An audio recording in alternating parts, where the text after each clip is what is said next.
Hi children, this is the maths activity for Friday the 12th of June. Okay, we got the workout number 3. Try and answer them as quick as you can in the quick fire section. Looking carefully at what you've got to find out, what missing numbers. And then you've got some 3 questions, 4 questions. And then you've got a puzzle to finish off. You can check your answers at the back. Okay. And then we're going to have a little bit of perimeter work. So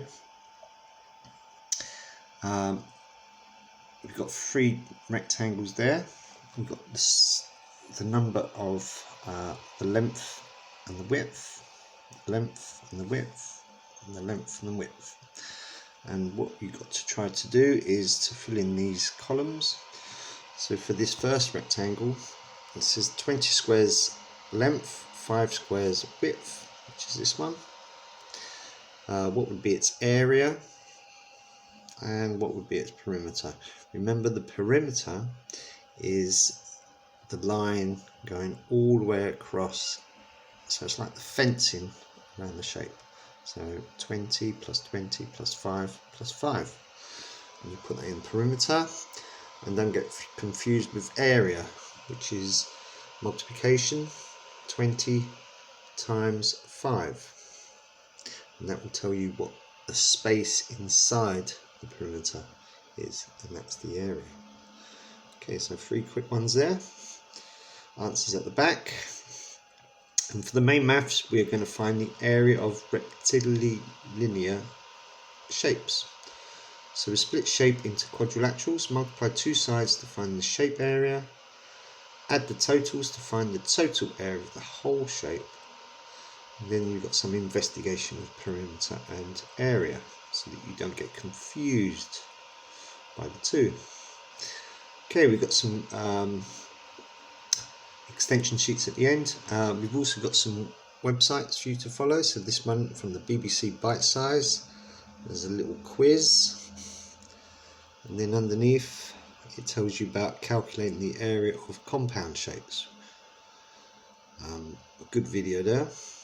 This learning reminders shows you a shape.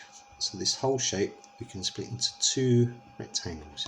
Find the area of A, find the area of B, and then add the 2 areas together. That explains it.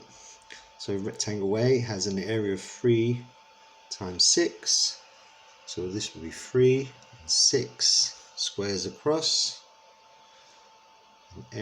Rectangle B has an area of 6 times 2, which makes it 12. So we add the 2 together. The area of the whole shape is 30 square centimeters, so it's 18 square centimeters for A and 12 square centimeters for B. Okay, and then sometimes we've got to turn them into 3 shapes to make rectangles or squares. Okay, and then there's that website again, telling us about the perimeter and area. So for these practice sheets, these shapes are on squared paper. You can count all the squares, or you can show what you did above by splitting them into 2 shapes and then adding them. Okay, which one of these would have the largest area? Using your eye judgment. Okay, and then you've got the hot sheet. We've got a challenge there. We've got a page there with squared paper if you want to do your own. A little bit stuck.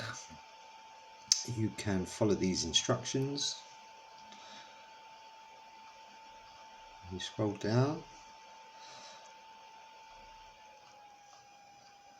Check your understanding with some questions. Then we've got some calculate area. This is an extension. You can measure these with a ruler, and you can find the area of the shape, put them into 2 or 3 rectangles or squares, find the area, and then put them all together. Okay, follow the videos, they can help you. Here you can do your own compound shapes, and then if you're up for it, you can find the area and perimeter of these shapes. This is section A, section B, and section C. Find the perimeter. Okay, good luck.